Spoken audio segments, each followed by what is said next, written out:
So, Mr. Go and Lav have rebooted their podcast with a new name. It's called Nuance.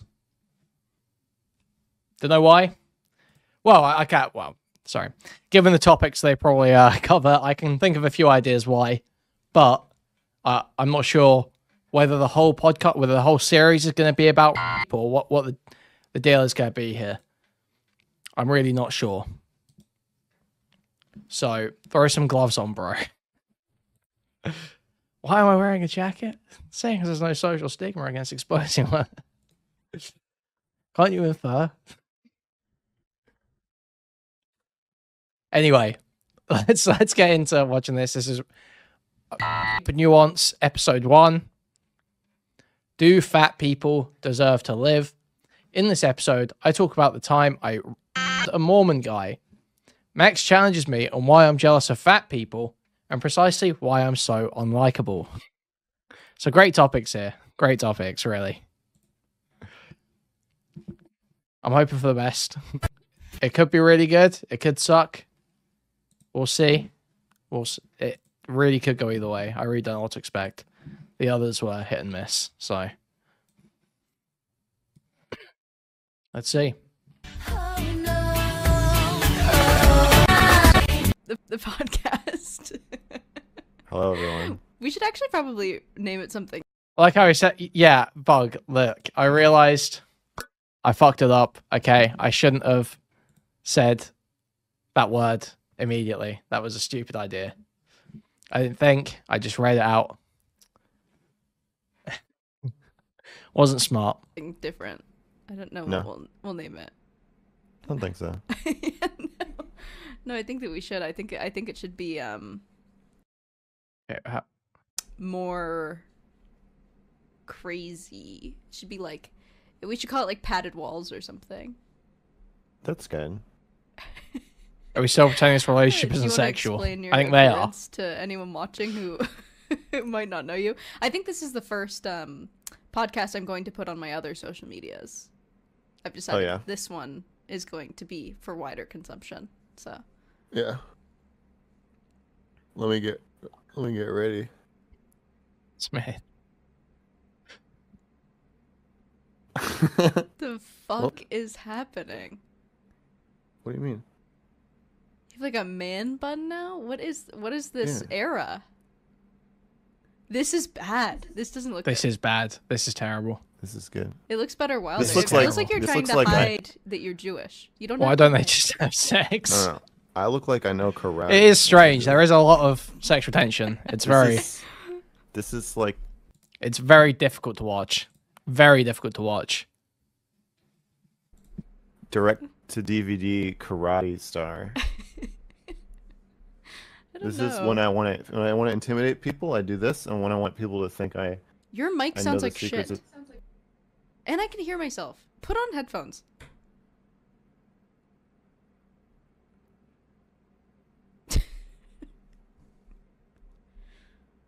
Oh, this is nice. trying to hide the fact that I'm Jewish. Yeah, I can. What? Your mic. This sounds is very disgusting. robot-y. This is really gross. You can't spend months, like a year, talking about how you're in a father-daughter relationship and then have this much sexual tension. This is so strange. It's so strange. It's so uncomfortable. I'm losing it.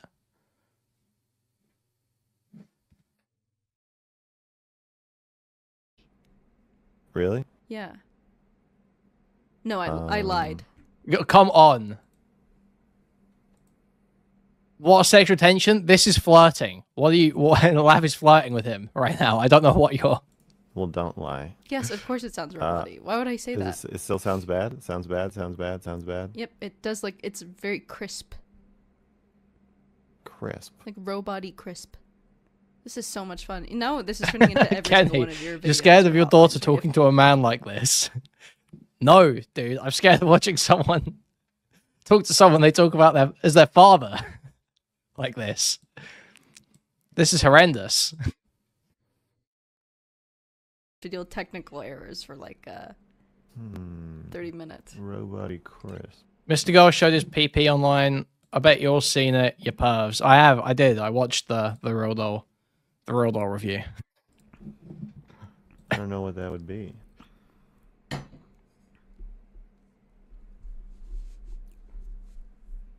I can try. Why is my fucking camera glitching? I'm gonna kill myself. Oh, you want to man. pause the recording? I can restart my computer. Pause it, or we just start over. Nothing has happened. We're not doing size judgments No. on I think Mr. Girl's cock, okay? Ponytail is an important transformation. Okay. Your reaction to that, yeah. Okay, should I restart my computer? Yeah, sure. Okay, I'll be right back. Okay.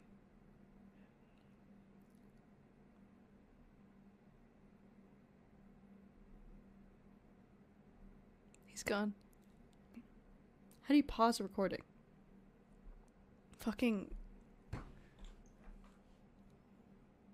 This is what happens when your friends are 40 years old. They say pause the recording. Every time I spray that on myself, it makes me sick. Yeah, Lav, you couldn't edit this bit out, no? It smells so good. Couldn't leave this part out. We Hi, really take needed two. this. Okay, there we Take go. two. Hi, welcome to the Padded Walls podcast. Welcome to Padded Walls episode 1. I'm your host, Leah. Pause and the recording. This is your host, Max.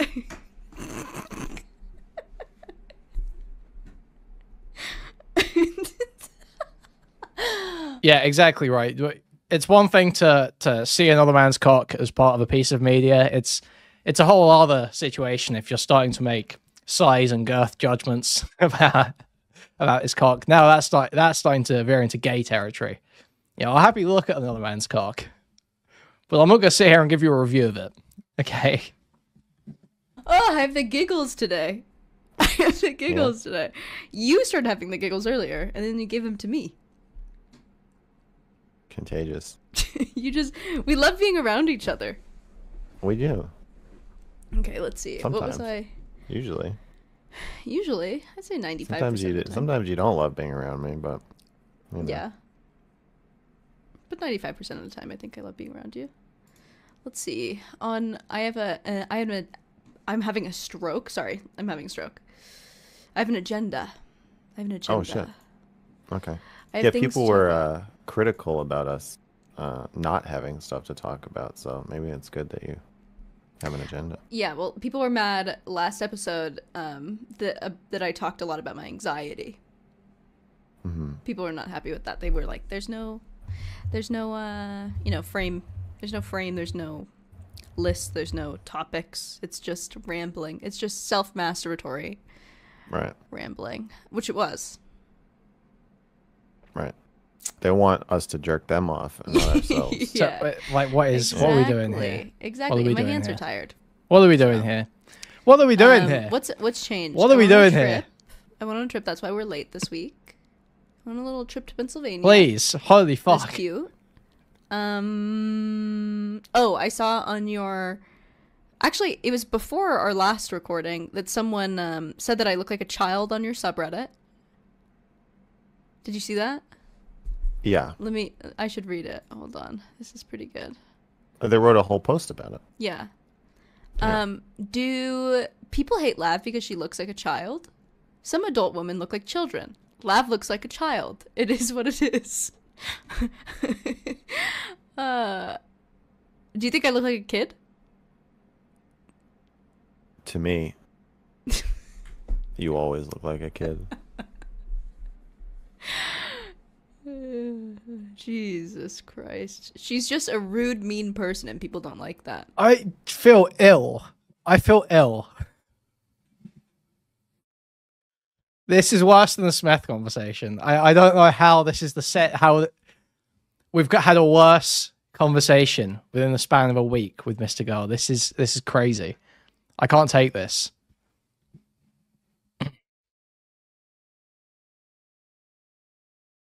Your camera is covering half of Lav's forehead. Do we need to fix that?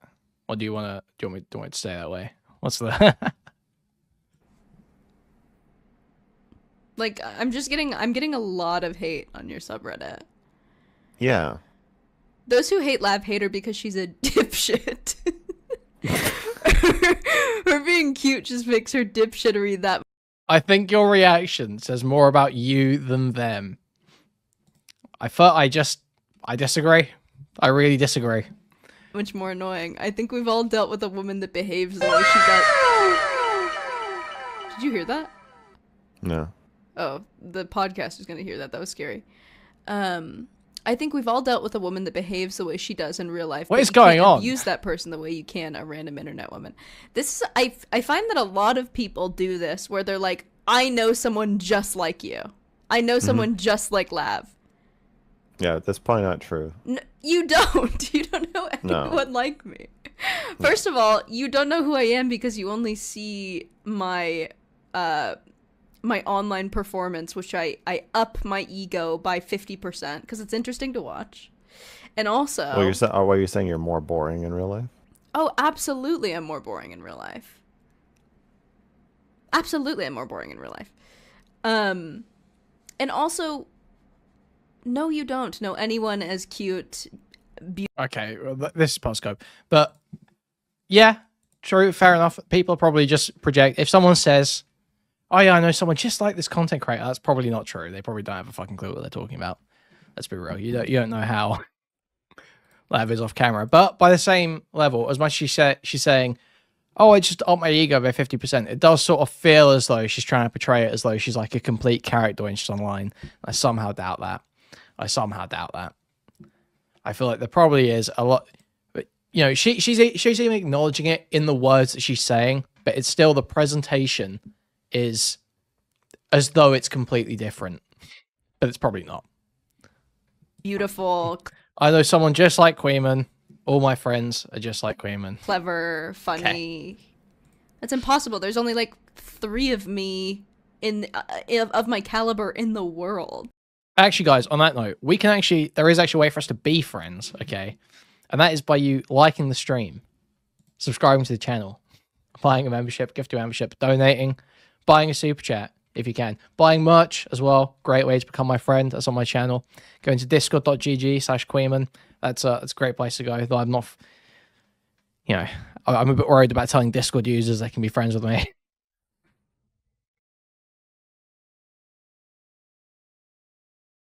Donate $1,000 to become best friends. Yes. We can be best friends for $1,000. Yes.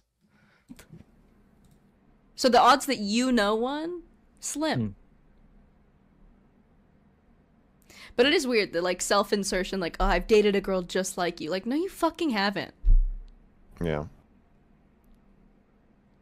You remind me of this crazy girl I used to date. Like, how much to review Mr. Girl's meat knob? I'm not doing a Mr. Girl cock review. No, of course I don't. Because you can be a human. To me, I'm like a stand-in for mom or ex or like any other woman that's like wronged them. So you think it's the result of people not really understanding women that well that they think that they are more similar than they are? Sure. I mean, I think it's a ton of things. I mean, I also am a dipshit, but I mean, people love dipshits. People love dipshits. You hate me because I'm perfect in every way and also a dipshit. Yeah, I don't she's I do think that post was an attempt at getting people to introspect about why they... So what the thing is that what are you even saying here? It's not even an interesting thing to say. Because it's like, yeah, sure, you can say, oh, I'm perfect, that's why you hate me. And it's gonna piss people off that are like dumb enough to just see red whenever a woman says something egotistical. Sure, it's gonna piss those people off, but you're not like, there's nothing interesting being said here. There's nothing, like, it's just the same thing you've been saying the whole time. Oh, you just hate me because I'm dumb and hot. Like, okay, this is like, no, this is not interesting. This is not a new point. React badly to you, and it doesn't seem like anybody really did. It has nothing to do with her looks and everything to do with the garbage that comes out of her face. I'm having a hard time remembering. I say a lot of things. I talk a lot. I have a really hard time remembering anything that I've said that is like that bad. And I understand if you don't agree with like a lot of my political opinions, but I think the recent one is you saying that Palestinians deserve to be genocided. She can't think of anything she said that's that bad. See, what is this delusion? You've gone out of your way to piss people off so many times. Why not just say that? Why not just be upfront with that? Why is she? I don't know what I've said that's even that bad. It's like we've all, it's not like you said anything that's like crazy outside the realm for content creators, really. But you have said stuff that obviously would piss people off. Yeah. I never said that like in, well, first of all, as my own lawyer, I plead the fifth. But no, I obviously didn't. This is another thing, is that I think that so many people are like mid-curve IQ that they can't tell when I am being like facetious or like irony poisoned. Like a lot of them aren't realizing that I am sort of half in jest constantly. Yeah, but I think that's what makes them more mad, is that you say something like that, but then when asked about it, you'll say, maybe I didn't mean it. So well, that's just the human condition. I'm like, dude, this is why what a retarded response. People feel like you hide behind jokes when you actually do mean something. Well, that's just the human condition. I'm going to start using that one. That's my new one. That's my new one. That's my one. I'm taking that. Thank you, Lav. Thank you, Lav. New Talmudic coin trick unlocked. New Talmudic language trick unlocked.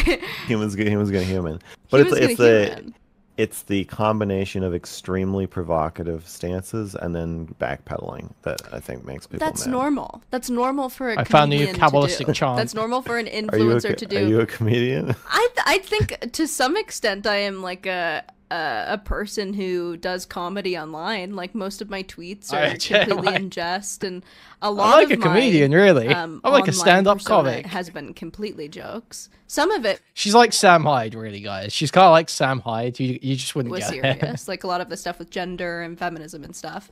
But I think you can tell when I'm being serious or not, because I get my tone definitely changes.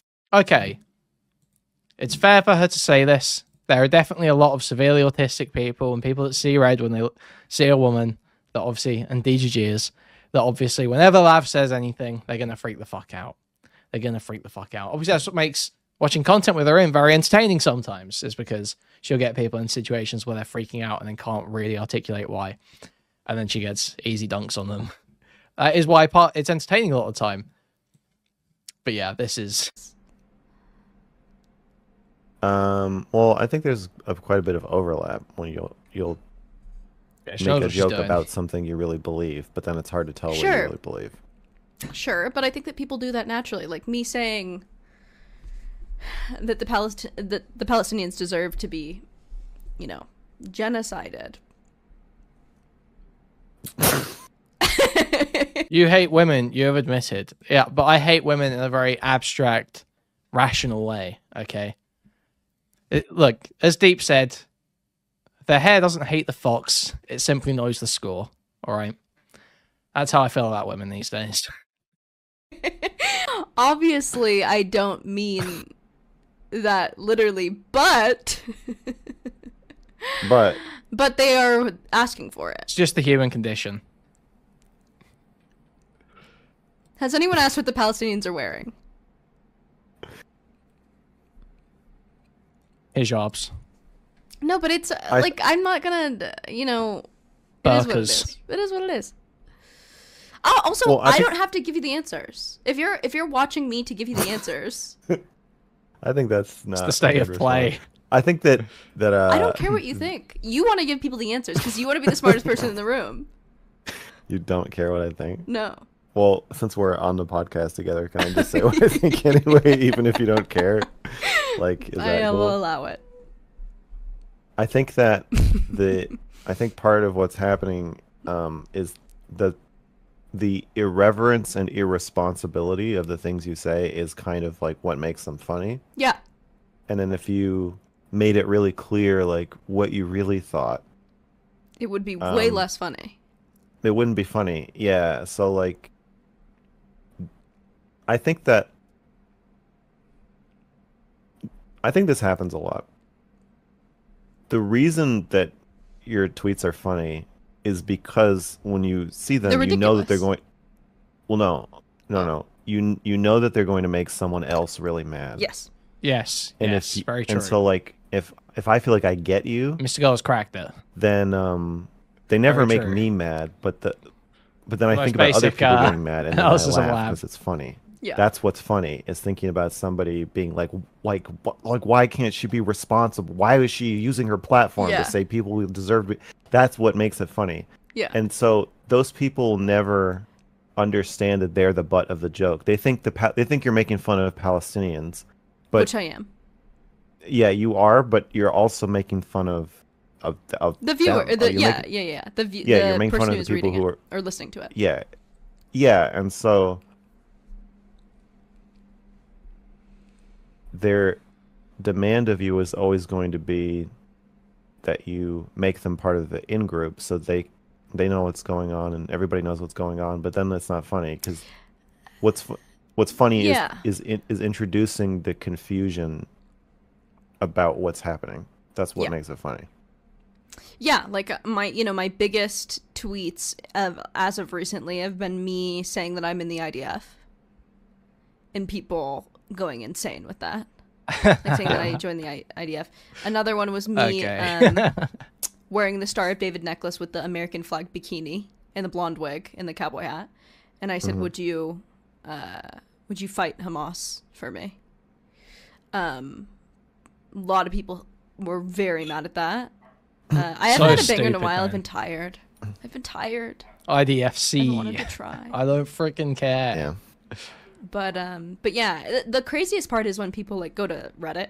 I have this new well, it's not new actually. I have a subreddit where people like obsess over my personal life, which I don't see that happen in yours a lot. I see it happen with your relationship, but that's just because you've made your relationship pretty public, I think.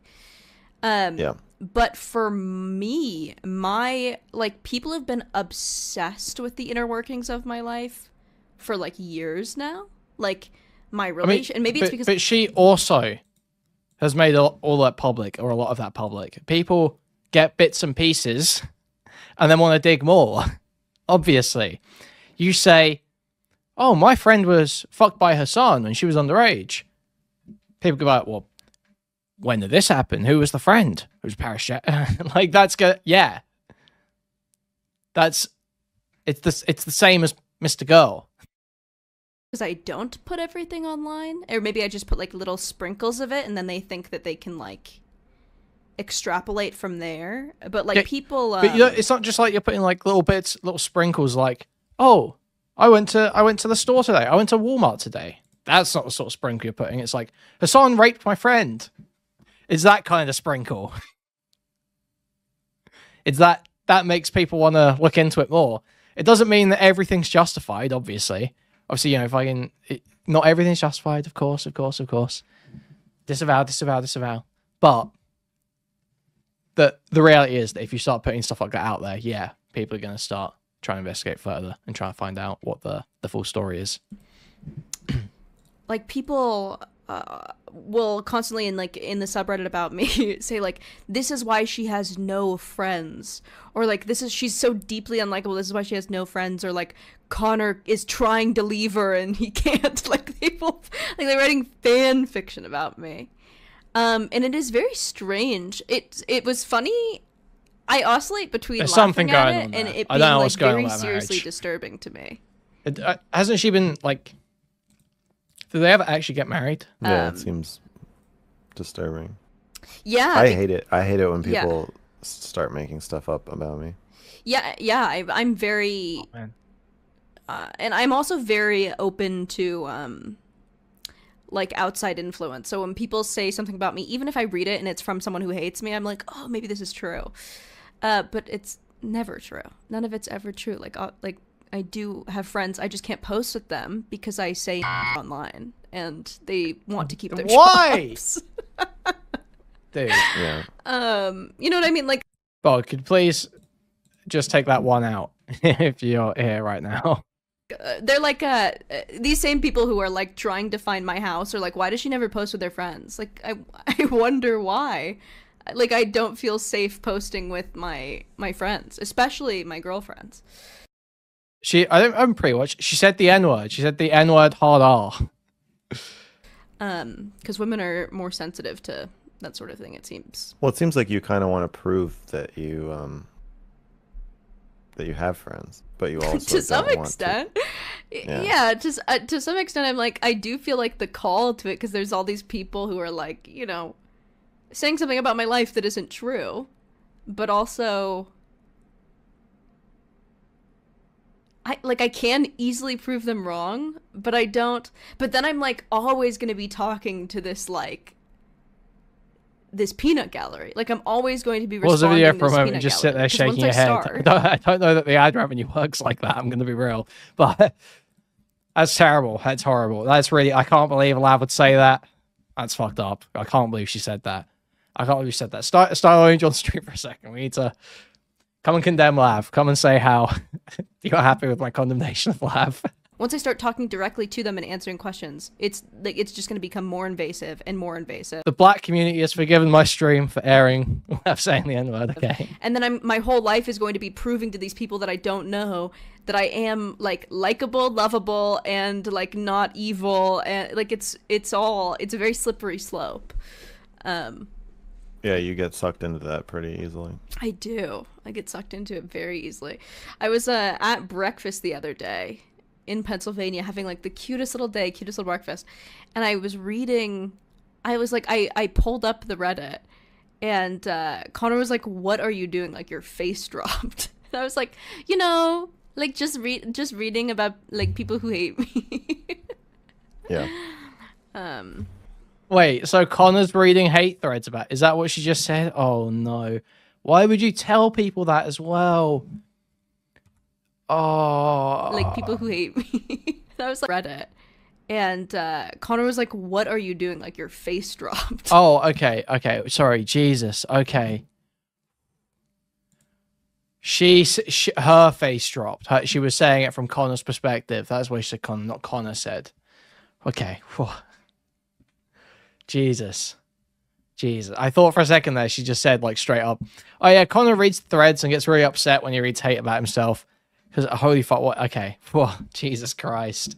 And I was like, you know, like just reading about like people who hate me. Yeah. So yeah, if that's you, kill yourself. Fuck you. You're fat and ugly.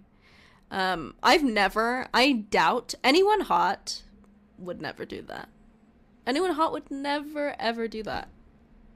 Write in a subreddit about someone? Have you seen The Fall? No.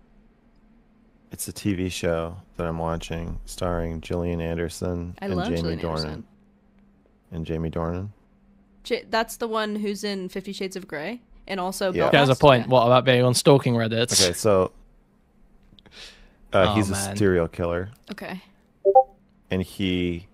Dude, you're recording a podcast. Come on. Really? Takes notes about women and tracks them and their routines, and then he picks one and he breaks into her house and he takes her underwear and like poses it on her bed and like lets her find it and get scared and be weird about what's happening. Then he ties them up and strangles them to death. Yeah. And films it and then like jerks off to it later. Addy, you've got to calm it. Okay?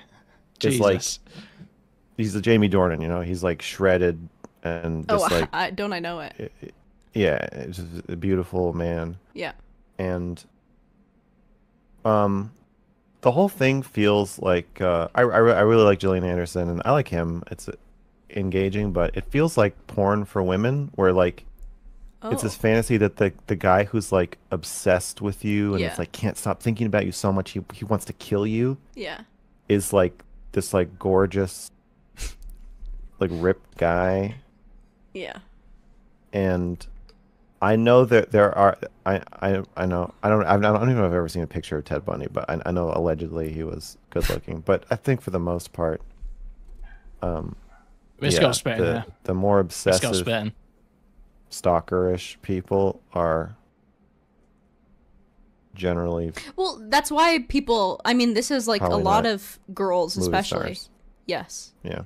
a lot of girls, especially online, like there's a couple of like influencers that I know through TikTok who are like very beautiful girls, very successful, happy in relationships. They all have subreddits, and it's all of people like obsessing over their lives, and it's because you are trying to self-insert or vicariously live through us, or I mean, it's envy, it's jealousy, or 90% it is of just fan fiction, erotic shit is that. Yeah, absolutely, exactly. I mean, like he said, 50 Shades of Grey. That's like that thing, basically, or pretty close. Or well, he mentioned it in there, right? It's all shit like that. That's all of it. It's always like that. It's always fucking, you know, Snape or Edward Cullen. Someone looks like they're gonna kill you. That's it. You're being overindulged with content, which usually is every day, because a lot of TikTokers post like every day or weekly. Yeah. And you are able to completely compare your life to every aspect of their life. And basically it's like ego. It's like you get to just say like, my life is better or my life is worse in this way. And then people obviously obsess that like, you know, their life could be better than mine somehow. And that, because that makes them feel good. And I don't think that people who are like hot and happy. This feels very like surface level, what you're saying. Does it? Yeah, I want you to dig deeper into what's going on here. Feels like you're just, I mean, like, yeah, well, no, I think that they're people, jealous or they're not jealous. They're talking. They well, say I think that that people better, want to hurt me. Why? Because they are. Oh, because man. I am cute and happy. Yep. And I have. Sure. No. I've also messed up a lot, and like it seems like I am purposely making my life worse in a lot. Even Mr. Girl going, no, it's not because of that. Ways, and I'm coming out on top. Like I think that makes people really upset. Yeah, it's something about consequences. Yes. So let's go into that. What do you think it has to do with the idea that well, the concept of consequences, if the world were perfect, then bad things wouldn't happen, and there wouldn't really be consequences. You wouldn't need to do things for which there are consequences, negative consequences. You would. Twilight is like the opposite of lolly logic. It's okay that a 100-plus-year-old Edward dates a 17-year-old because they look the same age. Lamau. Just have whatever you need and whatever you want. And so the world's not perfect, so bad things do happen, and they happen disproportionately to some people. Yeah. And then they happen less often to other people. And then your bitterness starts to make you feel like more bad things should happen. Not you stop thinking, well, I wish bad things would stop happening to everybody. You start thinking, I wish more bad things would happen to Lab. Yeah. Mr. Girl. That would make me feel good. Bad things happen to those people. So how do you tie that together when you're thinking of you're getting this hate, getting the fanfic written about all the different ways your life could fall apart? Yeah. What's your analysis of well, I think you know, fuck around and find out. You haven't really found out, but you fucked around a lot. No, I've beat the shit out of Connor, and he still like loves me. Like he's still obsessed with me, and I don't have to work. People are really mad that I can beat him Save up. Connor. Save Connor. Guys, I can't save Connor. Fuck. Dude, I hate listening to Lav talk about a relationship because it always makes me feel bad for Connor. Oh, man. and still get everything I want. People are mad I can sleep with other people. I can call him a pedophile online. I can do all these horrible, awful things, and he still loves me. Because they don't have anyone in their life that loves them like they deserve. Sorry, I got irony pilled for a moment. I don't know what you're asking me to do. I think that there's a deep cultural and human urge to be like Protestant in public, to like hold like strong constitution and be like to publicly stone or shame someone in town square for going against God or for going against like the status quo. And I think when they see good things happen to me, because I've been very fortunate in my life and very lucky. I was born into a trailer park, still got lucky, made it out. I, you know, have Dude, we got some hours basically ruined all my chances of a career in general, like with my online footprint, and that's okay because I found this man to like make it so I don't have to work. That doesn't matter a lot. I get to be a sex worker, and then I also get to be a mother, which not a lot of women get to do. I'm very extremely fortunate in my life. Like just ridiculously lucky. And I'm all of that while like staying relatively thin and pretty, which people really hate.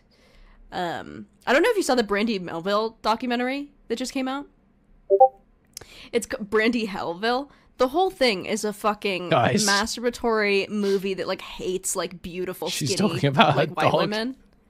And the whole time me and Connor are watching it and are just like, this is like actually gonna like, the reaction to stuff like this is going to make people deeply racist and eugenic. Like they're going to, because of the hatred towards like the beautiful white family, people are going to get like more angry and more angry. They're like, Brandy Melville only has one size in like shirts and everything. So like it's very like anti-fat, like anti-whatever. And the whole face of Brandy Melville as a brand is like a very skinny, young, long hair, blonde white woman. And so it's been villainized for years from this like majority, like very loud majority of people who are like very mad that they're not it. And so they tried to make this documentary that is so fucking lackluster, and it's just like, yeah, I'm like, I don't fit in any of their clothes. Like kill yourself then. Starve yourself and kill yourself. I don't know shit about this Brandy Melville doc. Starve yourself, and if that doesn't work, kill yourself. Nobody wants to look at you if you're fat and ugly. Okay, and that's okay. Jesus Christ. All right. She's spitting here. She's spitting. This is epic. This is epic. I mean, I disavow, obviously, the exact prescription I do not necessarily agree with, but the sentiment I'm a fan of. Anyone else's problem. It's not anyone else's problem that they're better looking than you. Grow up. Grow up. She knows the SMV archetype game.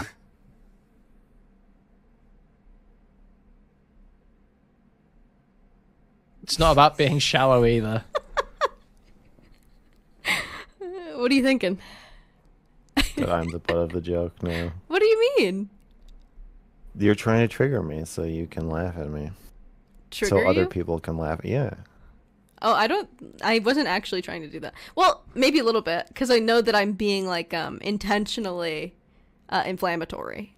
And I don't actually believe that. Yeah. But I didn't think that you especially had a strong constitution in regards to this. Yeah, I don't like telling people to kill themselves. Oh. Grow up, dude. I think more people should. Oh no. We have a lot. We have not enough resources. So he's trying not to. I think Mr. Girl probably doesn't like this. Well, you can see he doesn't like it. But he's trying not to like spurg out. I think we're gonna see him. I get the vibe from the topics list where it says that they talk about life being jealous of fat people, that he's trying to figure out a way to present something that's gonna get under Lav's skin a little bit without seeming like he's losing it over this or scolding her. So I mean, let's see. Just for as many ugly fats as we have. You know why health insurance is so expensive in America? It's because there's so many big fat fatties eating themselves into like heart attacks, into illness. She keeps going. And that's why we can never have free healthcare. Ever. Fuck.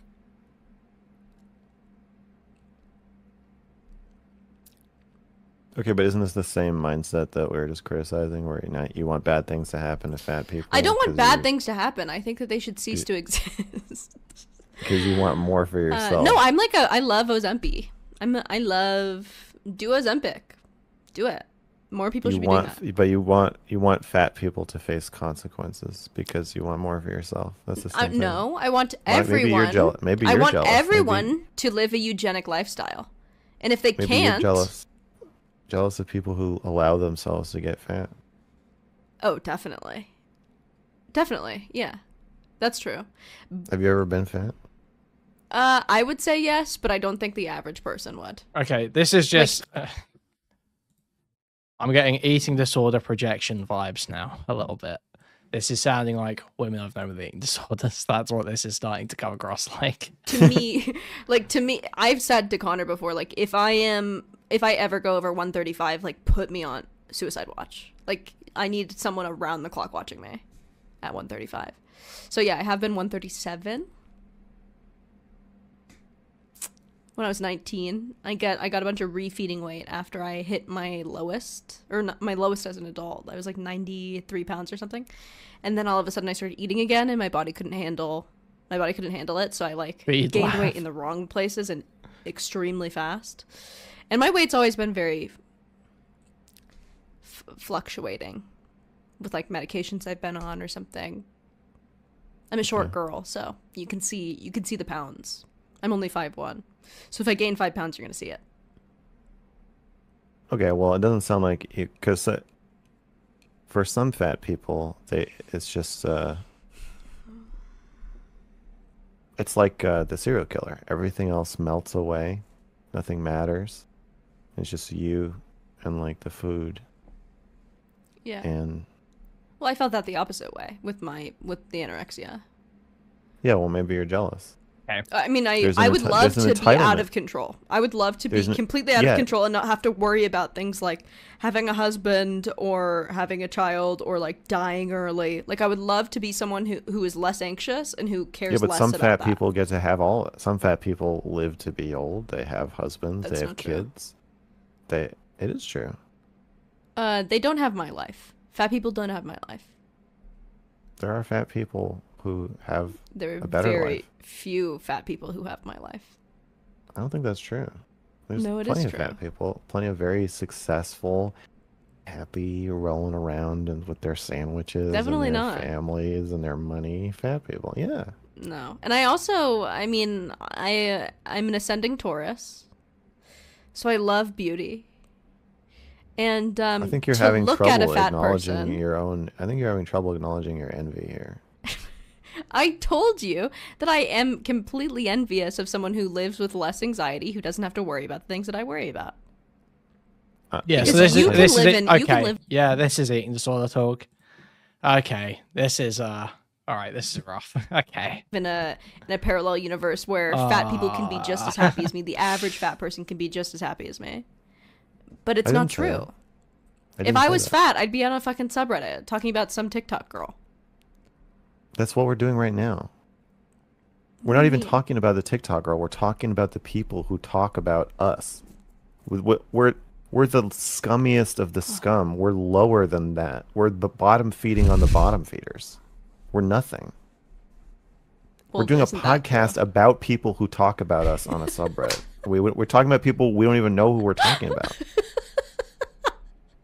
And I'm assuming that they're fat and ugly. They are.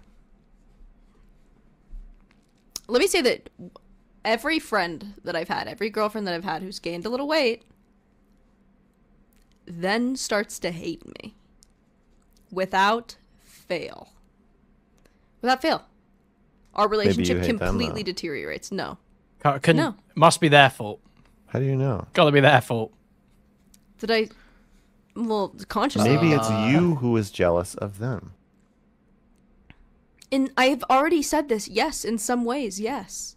Yeah, so I don't think we can just easily write off. But reality, there's still a reality that exists, and that my life is better as a thin person. I don't think we can just write off the conflict between you and a newly fat friend as being all on their side. No, I don't think it's all on their side. You're jealous. But I think it's a personality thing. Fat. No, I think it's a personality thing. So, the same reasons why I won't let myself be fat are the same reasons why I could potentially be a bad friend to someone who would let themselves be fat. So, like, a lot of problems that came up in our relationships is like they're completely out of control, and I am more anal and like controlling, and so they'll come to me with like a problem, and then I'll try to solve it for them, or like I'll be too hands-on in their life, or I will be judgmental. Okay, so yeah, this sounds like her. This is her destroying these friendships. I'm gonna be honest. Or something like there's this one girl who kept telling me my most recent friend breakup. who called me every single day saying that she was like unhappy with her boyfriend, but he was paying her rent and whatever. She like couldn't even stand him anymore. And so I'd say, I almost said her name. You need to break up with him because you are unhappy and you're wasting his money and time. Like, you're using him when you don't like him. And that is not okay to do. And then I ended up telling him about it. Okay, no, Lav one. Was too involved in her life. I was too codependent. I was too based, controlling, and judgmental. Which some people could read that and say, "Well, I didn't do anything wrong," but you're usually probably a person who's like me. No, you probably did do something wrong there, but at the same time, there's a little part of me that respects it. Probably wasn't the right thing to do. You probably shouldn't get involved in other people's relationships like that. But that girl sounds like a bitch. And you probably aren't fat. But then there's other people who are like, "Oh my God, why would you do that? Like, life is all about freedom, and your friendship should overwhelmingly support you, and they shouldn't give any criticisms, and they shouldn't do any of the things that I did." And those people are. There's a difference between having like. Sorry, I mean it's not. It's a false dichotomy to draw the two options as being either getting involved, breaking people up, and being a total yes man. Because you can give criticism and say that someone's doing something fucked up when they're doing something fucked up and tell them what you think they should be doing. But that doesn't necessarily mean that you actively get involved and start trying to make certain outcomes happen. Are more likely, I think, to be fat, just on a temperament basis. Because if you don't have control of yourself, you're more likely to binge drink, you're more likely to binge eat. Whereas if you have my temperament, you're more likely probably to starve yourself or to isolate.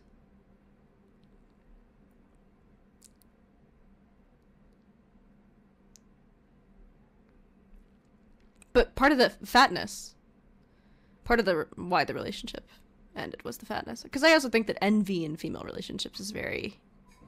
I had a friend that I went. I don't think you're letting me challenge you. But you're trying to. I know what you're trying to do, and I already know what you're. First of all. Well, the problem. Oh no! Is this cracks showing? First episode of the rebooted podcast. We're seeing cracks. Okay, let's. The problem is that this is a podcast, so you're like gonna tell a story about your life, and then I try to challenge it, and you're like, no. Let me explain my own story about my life, and then you're like, okay, I know what you're gonna say. Because this podcast isn't Mr. Girl teaches Lav how to be a person, and you make it that. You're like, you're the all-knowing oracle, and I'm like the project. I'm not the all-knowing oracle. I'm just a guy who understands the universe and human psychology. We're in couples therapy right now. I'm the project. It's family therapy, actually, Lav. I think that if the podcast is largely you telling stories about your life, I think you have to let me challenge those stories. Okay, challenge it. Go ahead.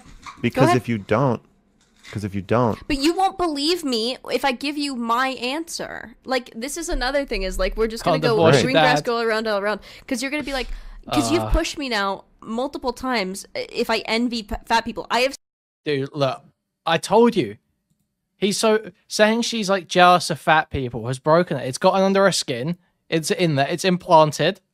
She thought she could push through it and just steamroll him and get off the topic. And now look, she's coming undone. This is so good. I've said now yes 5 different times. Yes, I know, do. but then you retell the story as though that didn't happen. Because my worldview is such that even though I acknowledge that I am envious. Yeah, but your worldview has to change over the course of the conversation, or else no, it doesn't. It does. For you to feel good.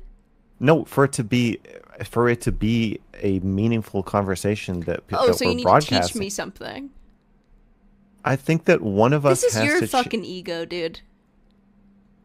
No, I just think for it to be interesting to people, so one of us. Okay, has so I'm to the shift. project today. You don't have to be, but I think that. No, go ahead. Dude, she's so pissed. Thank you. Challenge me. Well, I want to hear you retell the story from the point of view of you're jealous of people who get to be fat, who don't have these voices in their head. I'm not jealous of those people. Who doesn't? Like, to an extent. No. Hold on. Like, no, so she can't give it straight. I'm not. Okay, I'm jealous of him a little bit. Oh man. You've got a little demon in your head that says, "I'm gonna kill you if you get over 137." Yeah. Imagine what it's like to not have that. Yeah, I'd be much happier, but I'd also not have such a good life. Maybe like, I wouldn't get attention online. Sure. There are other ways. Attention online has been so great for both of us. Yeah. What a wonderful thing. Well, I've made most of my money online. I just made $10,000 in like 2 weeks on OnlyFans. So getting attention online is like awesome because then you can like. So do you see how you told me to challenge you? You told me to challenge you, and you responded to the challenge by frantically justifying the way that you treat yourself. I'm not frantically justifying anything. You are. You're just listing. She's desperately steamrolling. Bro. All the ways it's great to hate yourself. It's not great. Sometimes people do hard things. I don't hate myself. I hold myself to a high standard because I love myself, and I think that I deserve good I will things. kill you if you ever weigh over 137 is not love. That is self-hatred. That's not literally self-hatred. The definition of self-harm. No, it's because I believe that I deserve a life that is good, and what is true about the world are hard things, like. If you're pretty, you get more things. You told me to challenge you, but you're not engaging with the challenge. You're trying to school me while you sit unemployed in your little fucking house where you're fucking trying to be an physicist, and you're like, no, that's not actually how the real world is. Dude, why is she's just attacking him now? She's attacking him. She's cornered, dude. She's lashing out. This is fucked. I'm fucking a millionaire. This is your self-hatred. Here it is. Your self-loathing is what's all pouring out right now. No, Who are you going to target next, Leah? Go ahead. What else?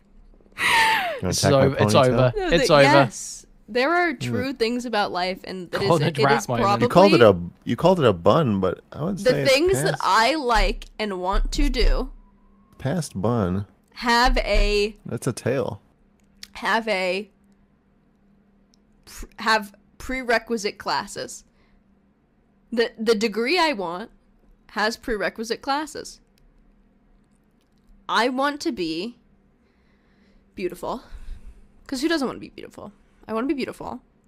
I want to be wealthy. I want to be in deep love. I want to have children. I want my children to be able to seamlessly go to university without ever having to worry about it. I want my children to go through life and have easy lives, so I want them to be attractive as well. Shut the fuck up and let me finish. Shut up. What? You're just saying the same narrative about yourself. I want those things for my life, and the prerequisite. You've been saying this. Yes, you have already said this. You're just. You know what I think? Your narrative is I don't think that you understand how. Life is like a video game for women. Life can be very, very easy for a woman. Whereas if you're a man, you're sort of. Dude, my brain's broken. My brain, all I can think about is that fucking stupid song on the TikTok. It feels like, oh, dude. Sort of caught it like your parts. Usually men don't date out of their class. Usually men are given like a set of like, okay, this is what your life is going to be, and it's very rare for them to get out of it. Whereas a woman, multiple women can come from nothing, be butt ugly, whatever, and then go through the ranks of class and order and all these things. And I think that you don't understand how tangible that is for someone like me. Like, for someone like me, I can literally bring myself out of poverty. I can change the way that I look with makeup. I can change the way that my body looks with plastic surgery. Like, I can do all of these things very tangibly and see real life fruits of it immediately. And I don't think that you understand how that has shaped my worldview or my life, or how I view that as a positive thing. And if I understood that, because I think you resent me. I wouldn't ask you. I think you resent me because I can change my life in tangible ways very easily, and you can't, and that's why it irritates you that I'm saying all these things. That's not why it irritates me. I don't think that you're conscious of why it irritates you, but I think that is it. I would like to take a stab That's why you don't at explaining. understand. I'd like to try to explain why it irritates me. Okay. We're on a podcast, which was you, and you were like, "Let's do a podcast," and I agreed, and now we're doing a podcast. Yeah. Which I liked. Okay, here we go. The meta commentary on the state of the podcast right now on its first episode. Oh my god.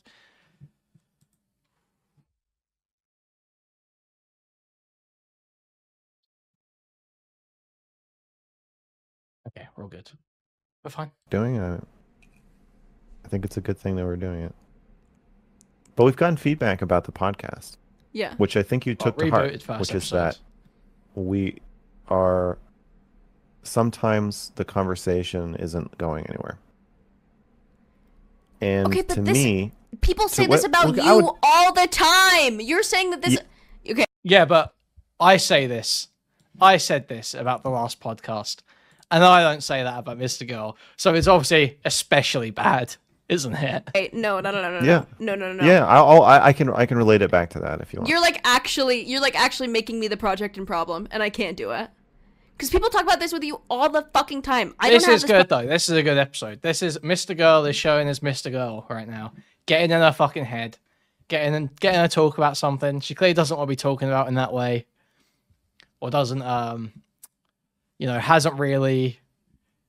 didn't anticipate that part of her thought process being exposed and being forced to talk about it. So this is good Mr. Girl content. This is prime. Problem. Mm-hmm. I had another successful podcast that I couldn't do anymore. Okay. But people really loved, and I never had this fucking problem. So should I not finish what I was saying? No, go ahead. Go ahead. Do you think the listeners right now are like, oh my god, if we have to hear what Max thinks the problem with the podcast is, we're gonna kill ourselves? Leah, tell us more about what would make a successful life. No, they don't want to hear you list that. Maybe anymore. we should change the subject entirely. Go. We could, if you want to do that, but I would also like to finish saying what I'm saying, if that's cool. Yeah, quickly. If not, in 20 words or less. Well.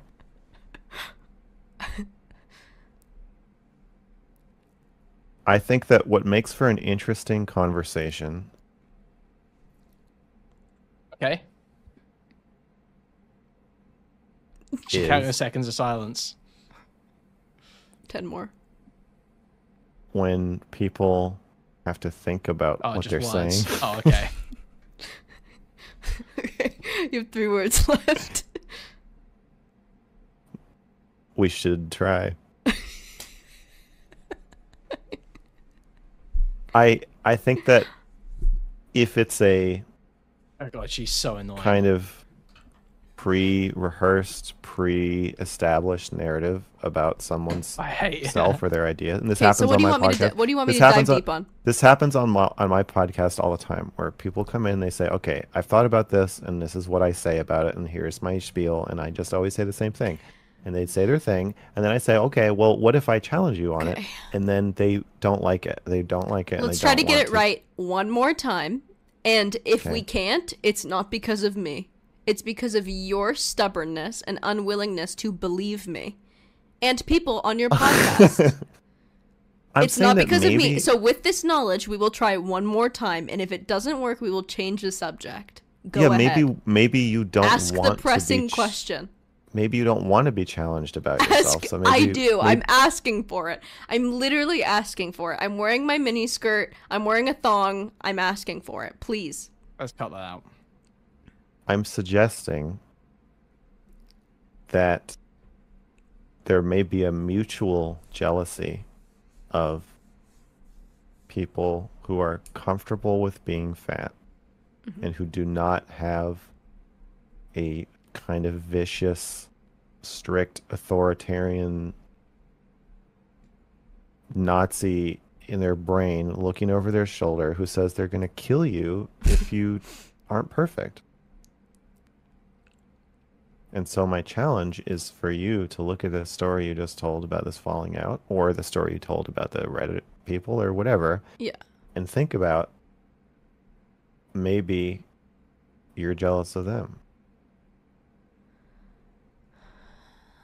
And to look in at a lot yourself of ways, through that lens. I am jealous with someone who is so ignorant to have. So, and now here's the fucking cope. Here's the cope.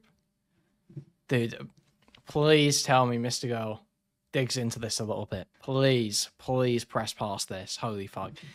Oh yeah, I'm jealous that they're such fucking failures. Yeah, I'm jealous that they're so useless and stupid.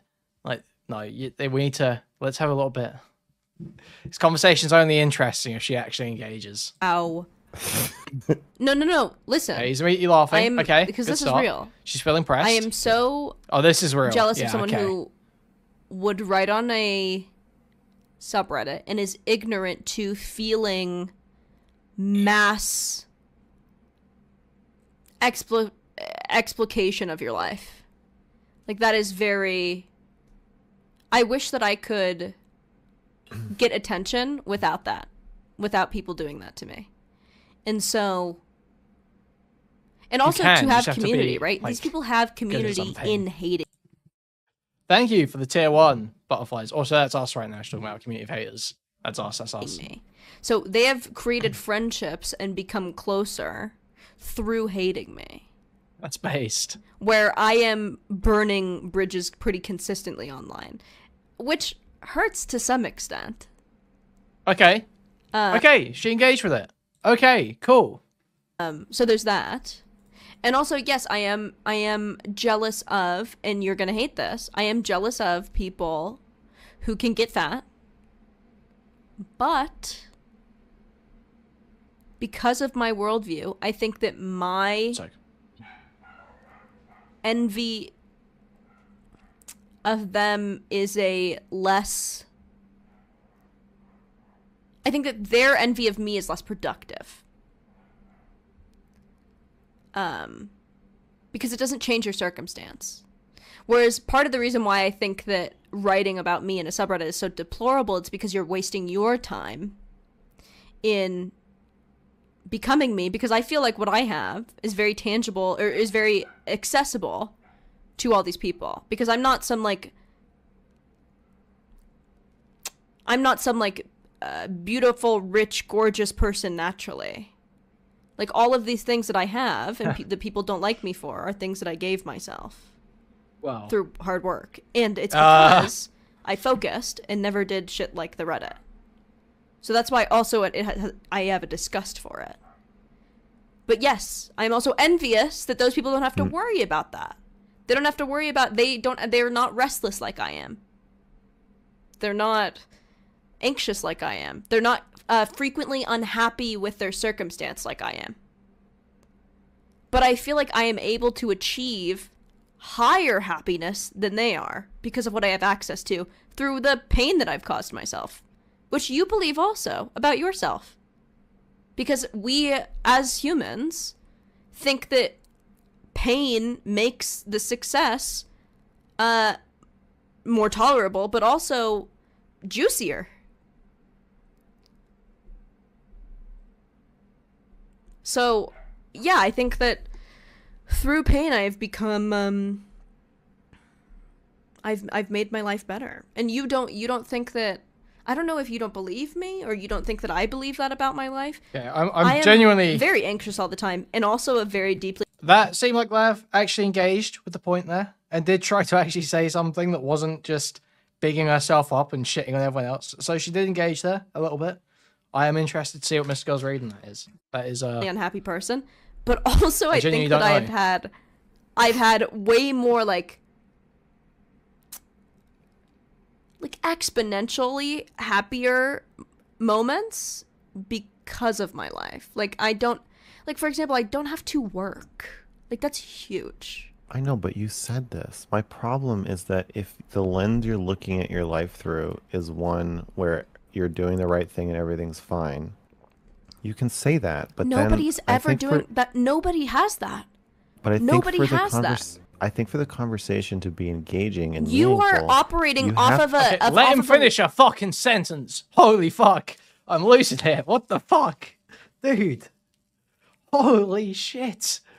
Holy dude! Lesson of life that is so kindergarten. That is that like you can be completely happy with your life and everything. Like that doesn't exist. No, I don't. I have had to do hard things, and I think that my life is better, and also that maybe I'm a better person because I bucked up and I actually did something about it.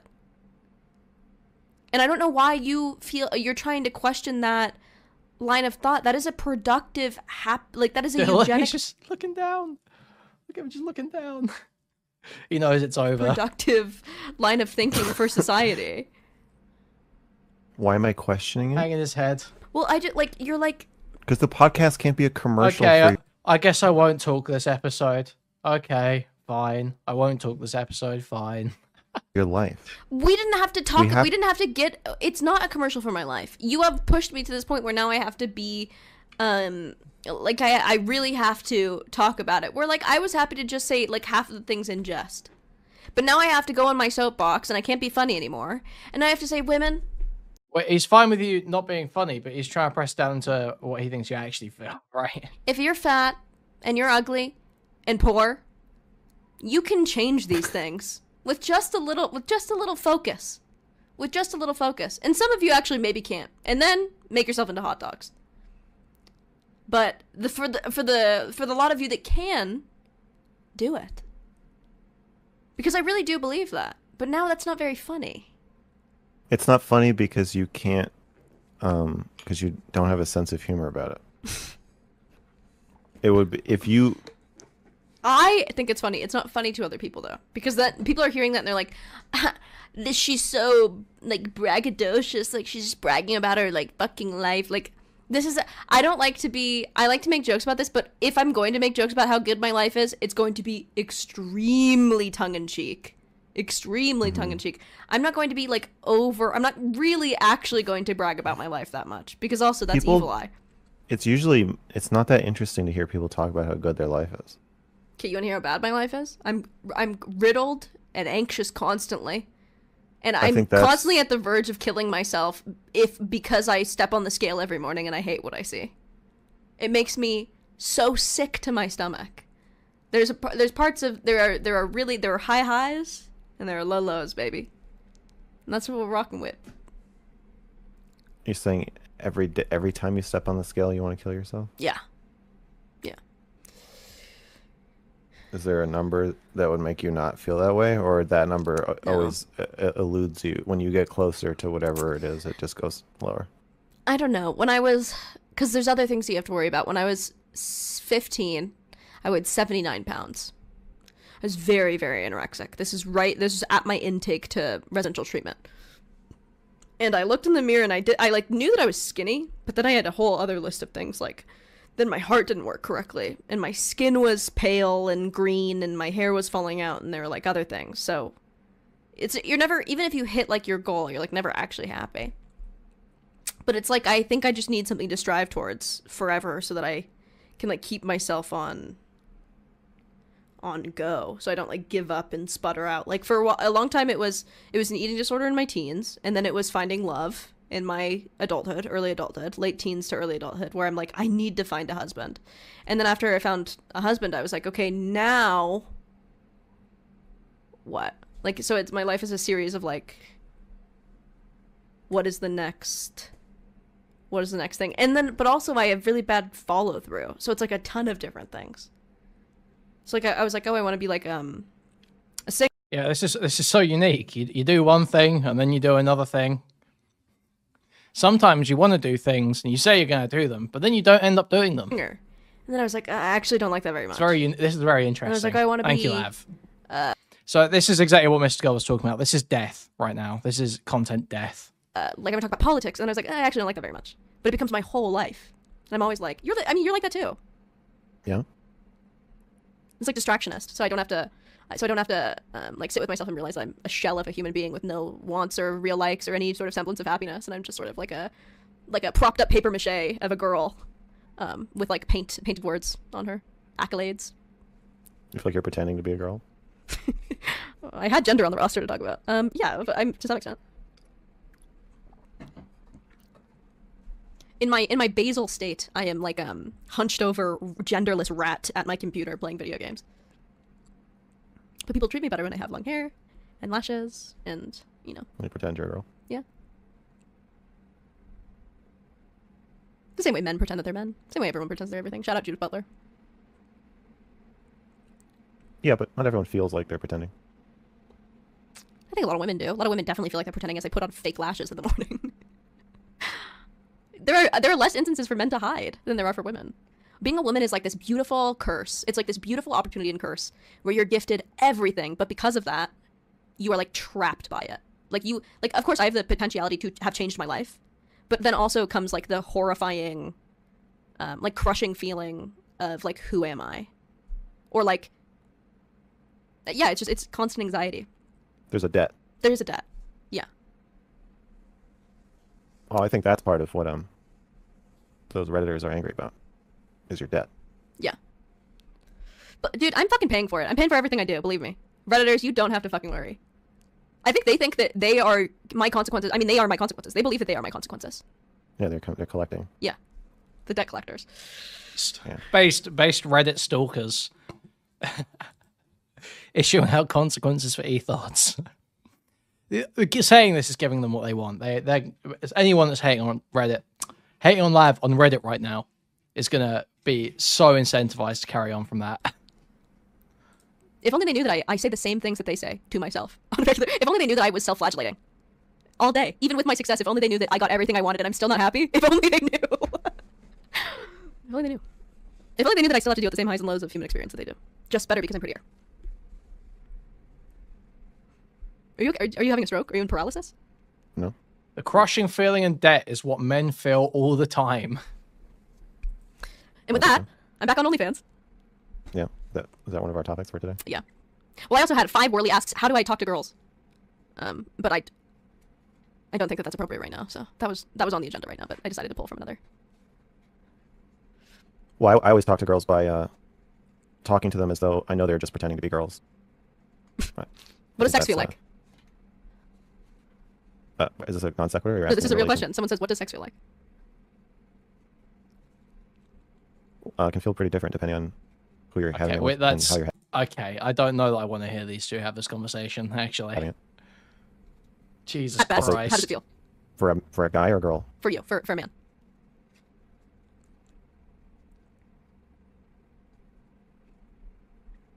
I think at best it feels like someone is like, you can really do whatever you want. You feel like a god. You feel like a master. I think more like a child. Whoa. Or like a. At best, you feel like you're a child having sex. Yeah, you just get what you get what you want. Stuff like and you look at the other person. And, that's really interesting. What? It's really interesting that's because for me, being a child means that you get nothing. Yeah. Actual childhood was like that. But I mean, like, yeah. But occasionally you get things, and then. Sure. I think there's something childish in somebody else. Because sometimes people are like, okay, yeah, my hand's tired, I'll get you, or whatever. But that's not sex at its best. At its best is when the other person is Jesus. Like, I genuinely... I can't do this. Just will do whatever. Talk about this. I think most girls don't use like dildos before they have sex the first time. Side of me. Like, that is jarring. Yeah. But it might be different, because I can't really feel my wetness because I'm always wet. That's probably the difference between like your hand and a vagina. Anxious about it. I don't know. Strange to have something like in you. Like, obviously, it's the more vulnerable sex position to have someone enter you. Yeah. Although, maybe not.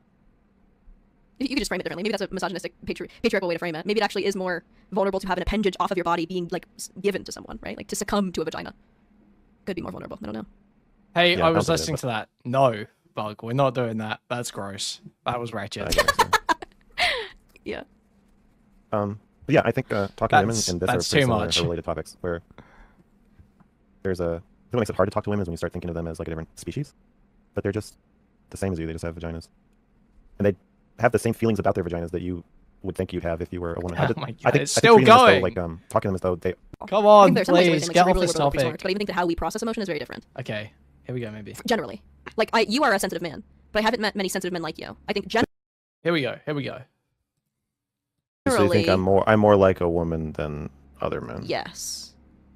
I think most men are generally like alexithymic, like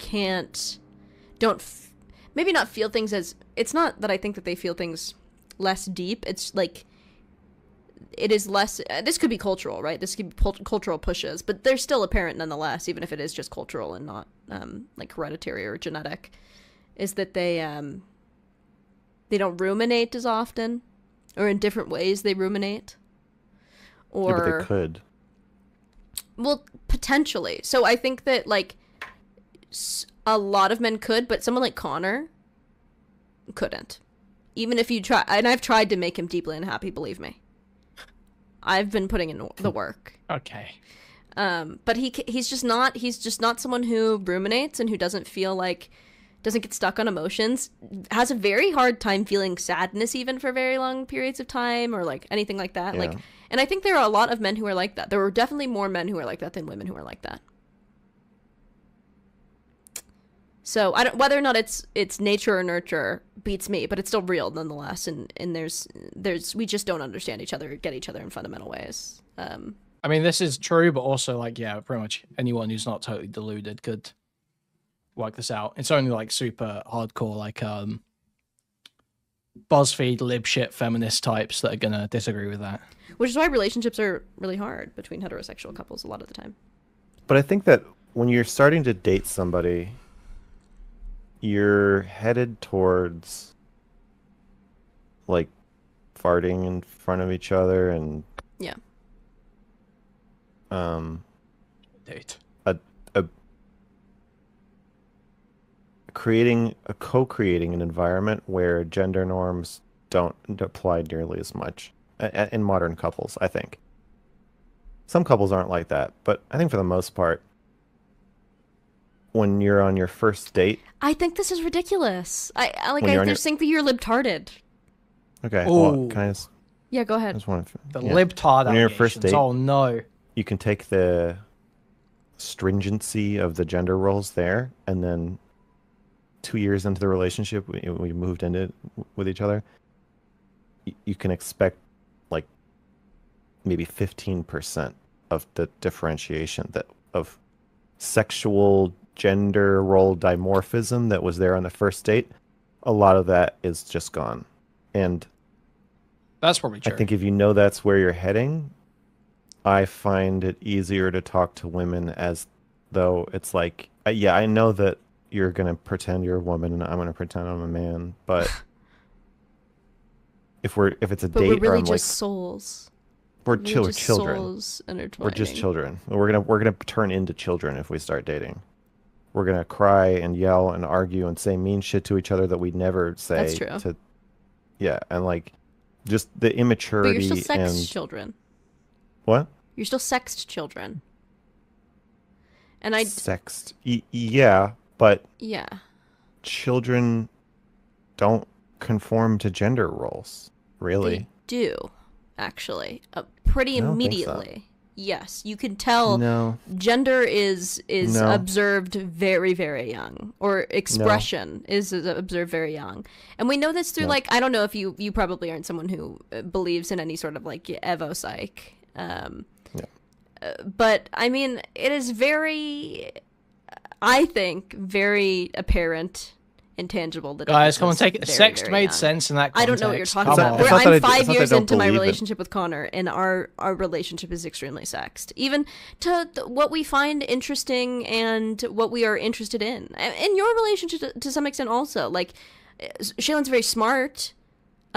She's also an artist. Whereas, like, you're more interested in, like... Well, you are also interested very much in social sciences, which is more... feminine technically as to, you know, in the cultural scale. I know, but that doesn't have that much to do with how we interact with each other. The way we interact with each other is like is much more. It does, because even the way, I mean, maybe not with you, and it's because you're libtarded and because you're in a lesbian relationship because you're a woman, but with me and someone in a heterosexual godly. Look at his reaction here. I am desperate for Mr. Girl. Spurg out on her. I need it. I need him to tell her what he fucking thinks here. Please stand up for yourself. Christian relationship. Holy fuck. By the way, signed up for Jewish learning classes at the local synagogue. I think I'm reconverting. I actually think I'm gonna re-establish myself, which I'm really excited about. But as a Jew? Yeah.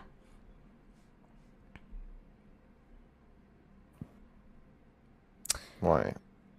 I felt the call. I don't know. I just felt like it's what I wanted. It's what I believe. I believe in the values. I believe in the culture. I believe in the, like, as far as religion goes, I think that it's the most believable and the least, like, woo-woo. And I don't know. I just think it makes sense for me.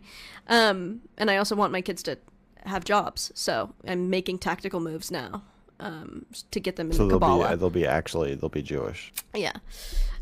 Yes. I also, whatever. I also felt like growing up, my family was so blasé about like Hebrew school and synagogue that I felt very ungrounded as a kid. And I'd like, you know, and like Connor grew up going to Catholic church and he felt very grounded. Even if he was an atheist and didn't believe in it, there was still like a center. So I want my kids to have like at least something. But anyway, as I was saying, my relationship with Connor is very sexed, where I am very emotional. I'm very chaotic. I'm very, you know, and he's more. Okay, this is dry. Now, Lav, once again, being pretty uninteresting, hijacking the conversation, railroading to talk about herself. Mr. Girl needs to take more control of these podcasts. He clearly knows. He's made it clear. He has demonstrated that he understands when the conversation is interesting to other people and when it's not. He knows that people watching want those interesting moments. He needs to take a bit more control, I feel like. Are controlled and stoic, and also he's more mathematical, whereas I'm more X-clip. But he's doing it for her. He needs to take control for her. She doesn't know what a good podcast looks like. He does. I am analytical, but in a different way that he's analytical. And it is very much like the way that it is described as, like, even, you know, in the people describe, I mean, even the way that the Red Pill describes it, like, you know, that whole manosphere community, like, it is very, it's not, I'm not, like, less than or not as smart as him, but it is different. We have different levels and areas of expertise that are very traditionally masculine and feminine. And I think that the more comfortable you are, because I don't think that maybe in your relationship, I don't know if Shaylin feels comfortable to be a woman around you because you hold her to, like, a masculine standard. Or at least a genderless standard. But I think that, like, at ease, a woman will go to, like, her nature. Like, it's interesting to talk about, like, you can use your personal life to talk about a topic that's interesting to other people. That's fine. That's a fine way to talk about yourself. But when you're just talking about yourself for the sake of talking about your fucking feelings, about how your life's going, no one wants to hear that. Which is chaotic and adaptable and nurturing, and I think a lot of that has to do with biology. Like, I think a lot of the nurturing aspect is very, I mean, we have wombs. Our whole bodies are pumping with progesterone and estrogen constantly, and obviously that affects the brain in the same way testosterone affects the brain. Alien versus Predator. Really? That's one of my big impressions of you, is saying the word womb. Womb. Womb. We have wombs. My womb. Yeah. I love my womb. My grandma says the word womb a lot. She's like her whole thing is like, she's a doula, so her whole thing is like womb, so I think that rubbed off on me. Chaotic and nurturing are... But I think also, once you have children, I don't know if you're around a lot of kids, but once you have children, the stark differences between the sexes becomes extremely apparent, even in the most libtarded of, like, non-binary people. Like, it just does. You really learn the difference being around kids. Chaotic and nurturing are opposite. I don't think that's true. That's not. She's not religious. Well, it's different types She of wants so to in the play way that a man would pretend nurture with is being being a like housewife that is religious. Pathetic. Thank you for the dono. Who was that? I didn't see it show up on my stream moments. I was sitting there trying to read it. That Emery. Thank you. Steadfast, stoic, being a pillar. In a way that a mother seems nurturing is being like sort of helicopter, overindulgent, hectic. Hectic? Hectic. So there are different ways that someone can nurture isn't completely sexed, obviously. But, you know, maternal and paternal nurture are different. Chaotic nurture? Yes. Hectic? Now, I can see hectic as... Like anxious. Like, women are very scared that their children are going to die for the first year. Yeah, but I see that as anxious efficiency. Well, yes, I think that you got all the lunches packed and the coats on and the shoes tied and the minivan is going, the gas... But that's not really chaos. That's fighting against chaos. That's an organizational force that de-chaotifies the situation. I don't think that's the mother being chaotic. She's dealing with chaos, but she isn't chaotic. The kids are chaotic. Well, I also Nurturing think that there is chaotic. I think there's an inherent chaos, or at least a pre-feeling for a woman, even like having someone's child. Like, I think it becomes very chaotic to pick like a suitable mate. Like, I think that women are wired to be like, is this him? Like, they're more questioning, I think, of like fatherhood, relationships, their place in life. Like, I think that women are more naturally restless when it comes to like, I think they crave probably being taken. Yeah, it's absolutely crazy that he's not just making some fucking space in the conversation for himself, because this has been 90% Lav talking. It's painful. It's painful. He's so much more interesting. Care more than man does. Men like to be right. Oh, but I think man. that, like women are also more likely to question their reality and their which I think is chaotic. I think that's why most women initiate divorce. I think that's why yeah, I think they're just more likely to be like, is this the right situation for me? Am I going to be happy? Is this the best for my children? Or my It's children not going to have? nurturing. Well, that's different. Not one act needs to be every single feminine attribute. There's feminine, it's very Jungian. There's feminine and masculine in all of us. Consistency is nurturing. In a masculine way.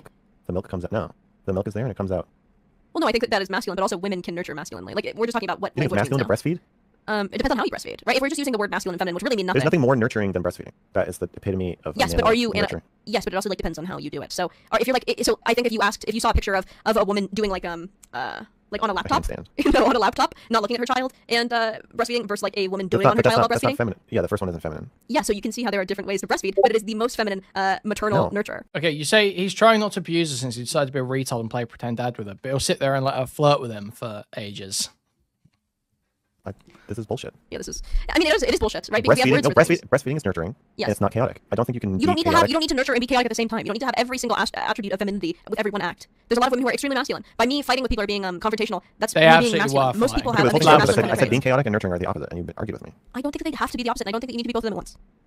They're opposites. I don't think that. I think that you can have opposites also. Being stoic and also being what's another opposite that is attributed to masculinity? Stoic and aggressive. A man baby. Stoic and aggressive. Those are opposites, but they're both attributed to masculinity. But there are ways to be femininely stoic and there are ways to be femininely aggressive. But I'm saying the whole construct, I think, is dumb.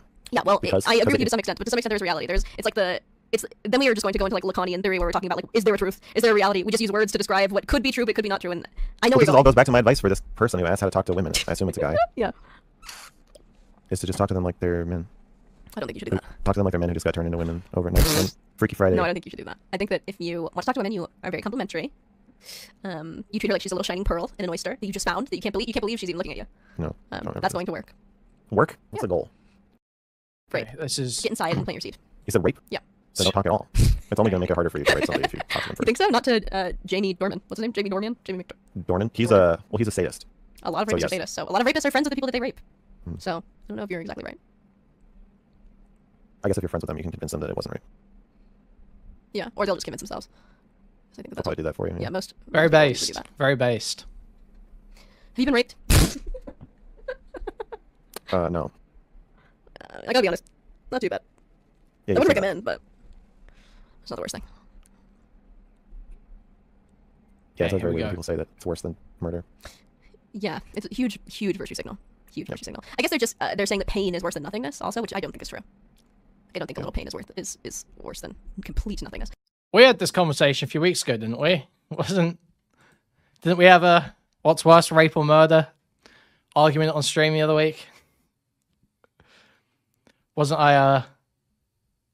What was I talking about?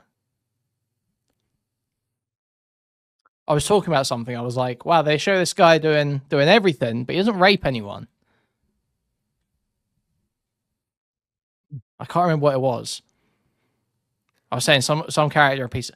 Oh, I was talking about Slade Wilson, wasn't I? I was saying about Slade Wilson. I was saying I like Deathstroke. I like Deathstroke because he's a groomer. He actually does really bad stuff, taboo stuff, when he's trying to kill people because he grooms terror in the comics. That was it. So, but both?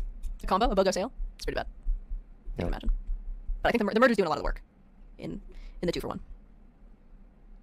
Yeah, I would rather be raped. Yeah. I would rather rape than be raped. And it's weird that horror loves murder but tries to avoid rape. Actually, that's a moral quandary. Would you rather be raped or rape? And let's just say it's not like... It's not weird that horror tries to avoid rape, but doesn't avoid murder.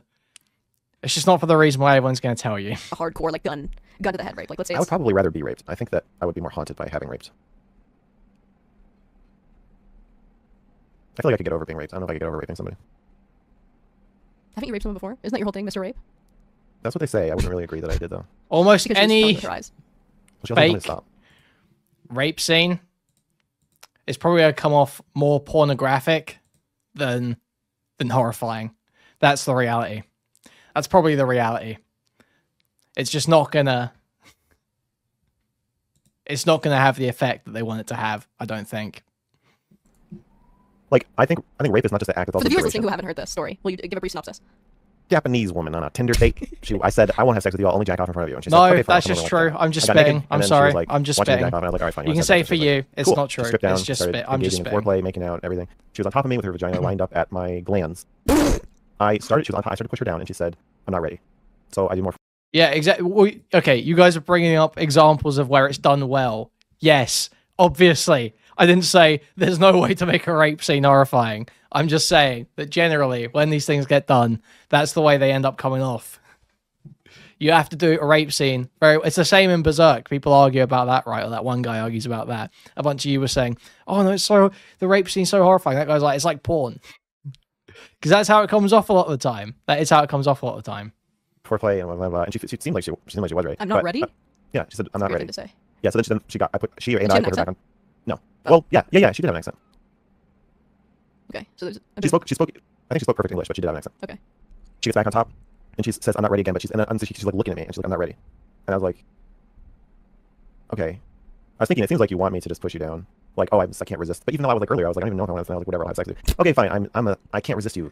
I want you so bad, so then I just pushed her down. And she seemed to react well, and then we had sex.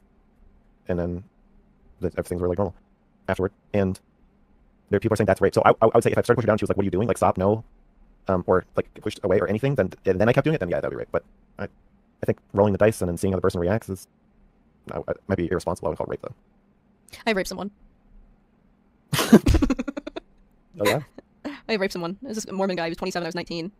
And he's like known for being sort of like Mormon or like adjacently Mormon online. We were sort of in similar like Twitter spaces for a second, and we lived in the same city. And he knew that I had like the Baphomet tattoo, that I'm like a witch. I'm like very, at that point, very loud atheist. And I think I was like the forbidden fruit to him. Like he obviously reached out and he was like, hey, let's meet up. And so we did. And then he had told me that he hadn't had sex for 6 or 7 years, hadn't jacked off for 4 years. And I was like, at that point, I'm like, great to go. I'm absolutely going to have sex with you tonight, or make you do something that you will regret. But I don't necessarily regret. He obviously reached out to me because like, what are we gonna do? We're just gonna hang out, talk about God. This is ill. You obviously reached out to me because you wanted to have sex with me. Okay, let's slow this down. Let's hear this. This is disgusting. And I had just gotten my spine tattoo also, which is the Genesis 3435. Love got played. Yeah, this guy just pulled the biggest fucking blinder of his life. Yeah, I've had sex in 6 or 7 years. I haven't jerked off in 4. Yeah, it's terrible. A girl with daddy issues and a Baphomet tattoo. It's terrible. It's really terrible.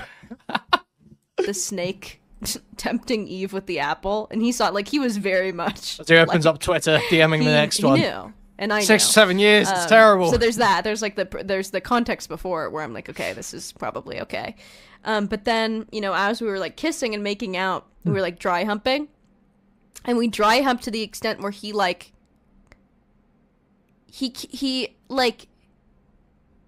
we start kissing and he starts humping me like involuntarily. Okay. Mm-hmm. In the way that you hump and like rub, like hardening on me. I'm writing fan fiction right now. And pushing it against me like a monkey. Like he's showing me his penis. He's showing me that he's hard like a gorilla, like an ape. And I'm like, okay, like this means good. But then he'd be like, oh, like I can't do this. I can't. And I think that's part of like he wanted that. Yeah. Like at least I hope so. He wanted to blame it on you. Yeah. Oh, yeah. So Lav's had one of these as well. Okay, cool. So they're going to bond over this one. Okay, great. This is sounding awfully familiar. So yeah, he's saying like I can't do this, and then eventually they gave me a look in the eye. He gives in, and then he I think he puts like one hand under my top immediately upon touching my boob, explodes in his sweatpants, and then he's like, "You need to get out of here." he's like Dude. I can't believe we did that. You need to get out of here. Which Poor at this guy. point I'm like very horny. He's traumatized by this. It's like a role play to me. I don't know if he was being serious or not. And then he walks me to my car because it's snowing. I stuck his dick in the parking lot, and he's like pushing my head the whole time, like, no, don't. But like half-heartedly. And then he never talks to me again and blocks my number. So mixed signals between whether or not that was oh man actually rape or not. I hope he's okay. He's not. Not after that. But yeah, it was very, very confusing to me. I don't know. To me, it didn't seem like. I heard her. She's got Overwatch open. She's got Overwatch open. Did you hear that? Very confusing to me. I don't. She just got invited to a game on Overwatch. Very confusing to me. I don't know. Did you hear that? My autism's showing. Listen, I've heard that noise too many times from too young of an age. Okay. To me, it didn't seem like. I'm gonna stop. pick it out. Didn't feel like an option. Too bad like, Easter egg. I don't know. Maybe he actually raped me because he trapped me. Maybe I'm the real victim. There's something manipulative about blaming someone else for your decisions. Yeah, certainly. And that's happened twice with Mormon guys. The other one was an actual missionary, and it was the same thing. Like, no. I think you've told me this. Serial Mormon rapist. Yeah. This one. Yeah. So, like, I don't... But, like, if you're coming to me... First of all, if you're coming to me, you're asking for it. Like, as a Mormon, as a good little Mormon boy, talking to a slut... Come on. Yeah. The abstinencer is. Outing myself as a rapist. Sorry.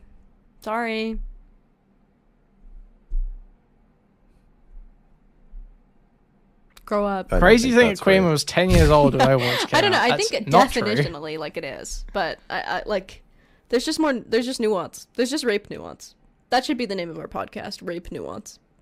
Nuanced rape. That's good. Yeah, that's good. Terrible name for a podcast. What's better, padded walls or nuanced rape? Padded walls. Tell in the comments. Rape. Nuanced rape is better. Or rape. I don't know. I think maybe padded rape walls nuance is good. Rape nuance. I think people would be really unhappy with that. If we had rape in the title.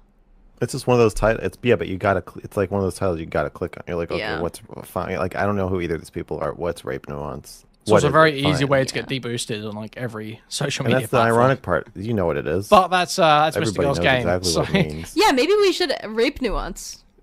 Thanks, guys, for watching episode 1 of a rape nuance. Yeah.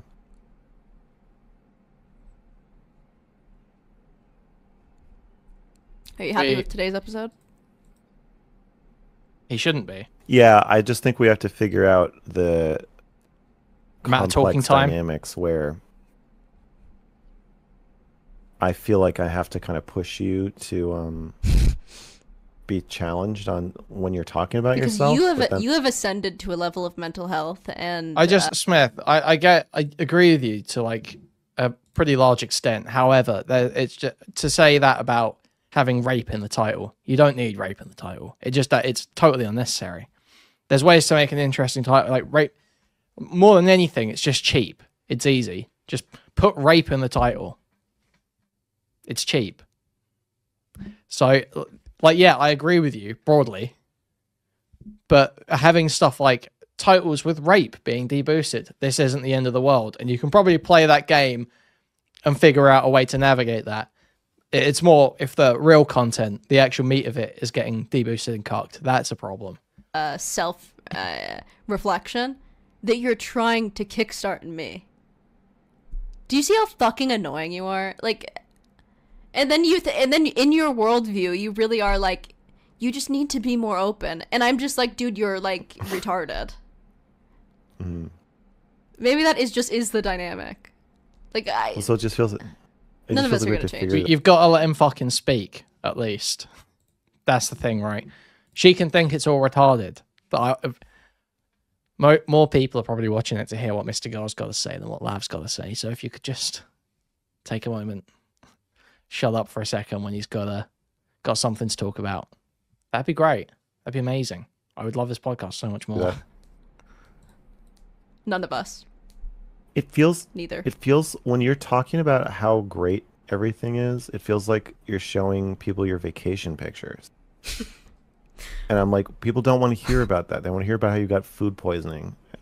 Well, I'll talk about that also, but it was in the conversation. It made sense to talk about how. Addy, because I want to be entertained. I want to be entertained. It's not entertaining for me to hear Lav talk. It's entertaining for me to hear Mr. Girl talk. So I want to hear Mr. Girl talk. That's why. Oh, you mean everyone in chat going after Lav? Oh, okay. My life was good. But also we can have different conversations as well. But I have to push you. I think I have to push you on so that. So that people don't hate me. You're trying to protect me from the goons. The Lav hate, where did this come from? Well, it came from Destiny, right? Well, kind of. I am also trying to just Mr. Girl as well at first. You're also trying to make me seem likable so that the podcast does better. Because you know that it's true that I am deeply unlikable.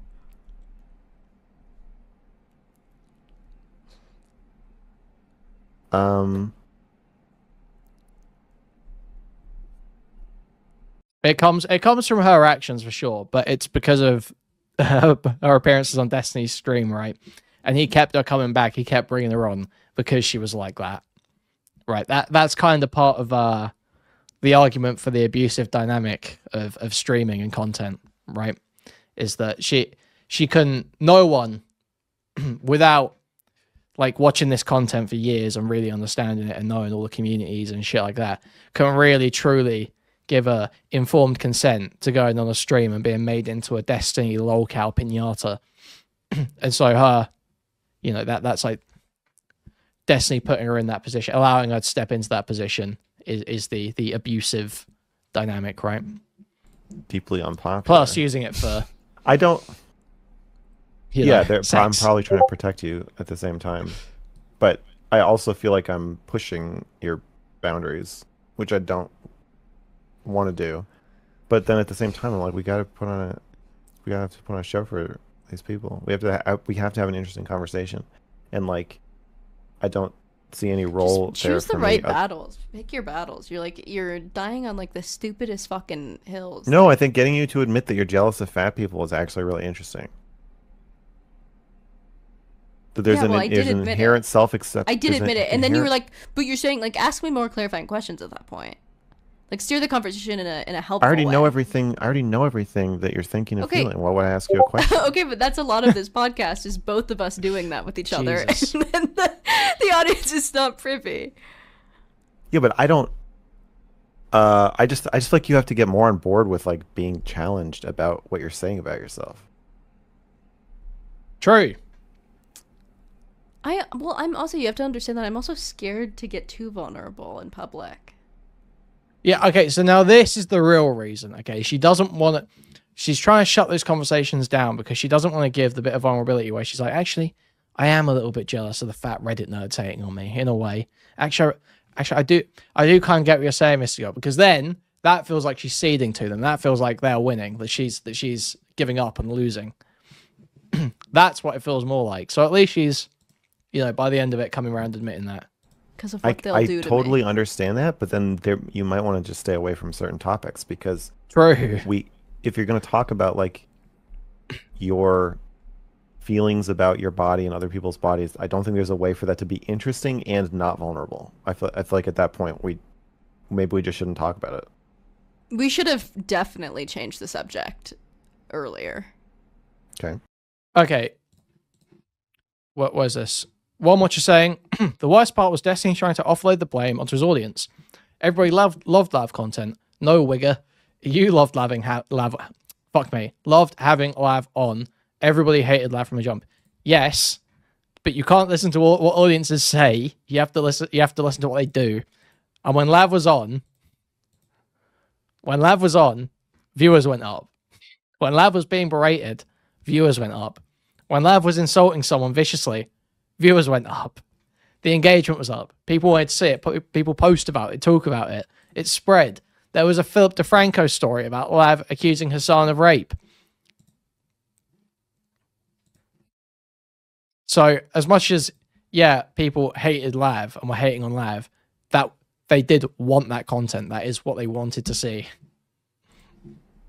So that's a lesson. You can also always edit out anything you're not comfortable with. I'm not fucking touching that tool. But you I'm not touching the editing tool. But you could. But I won't. Okay. I'm in this podcast with your level of commitment, which is none.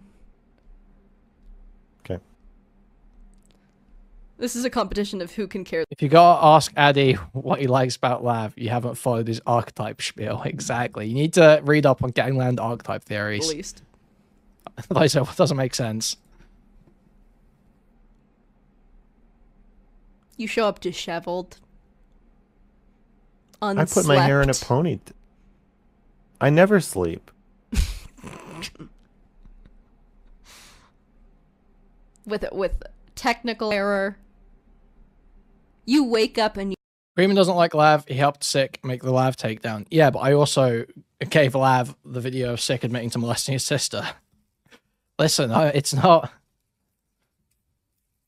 I'm not particularly committed to any one side of anything, really. You roll onto that fucking chair and you hope for the best. That's true. And you're asking me to have more commitment than that? I won't. Anyways, thanks guys for watching Rape Nuance, episode 1. So glad that you were here. Sorry that we missed last week. We'll try not to do that again. And also, a lot of people are saying that it should be weekly. A lot of people are saying it. I could do weekly if it's an hour. We can do weekly for an hour. Okay. That is perfect. Yes, yes, this is a perfect agreement. Hour a week. So yes, please. That is perfect. Yes, this dragged. We could have cut out a whole bunch of Lav talking about herself and just stuck to, you know, she needs to let Mr. Girl press her, like he said. Hour long. Perfect length. Weekly. So I can reliably make content out of it. Yes. Yes. That sounds great. That works great for me, Lav. Doesn't make any sense. Okay. All right. So Mondays at 4. Yeah. Or 5. 5 for you. Yeah. Or 4. 5. Yeah. 5 you, 4 me. Okay. Yes. All right. Okay. I have to go have diarrhea now. Okay. Thank you, Lav. Thank you. Thank you. Great way to end the typical Lav conversation ender. I'm about to shit myself. Jesus. Oh, nasty, nasty, nasty woman.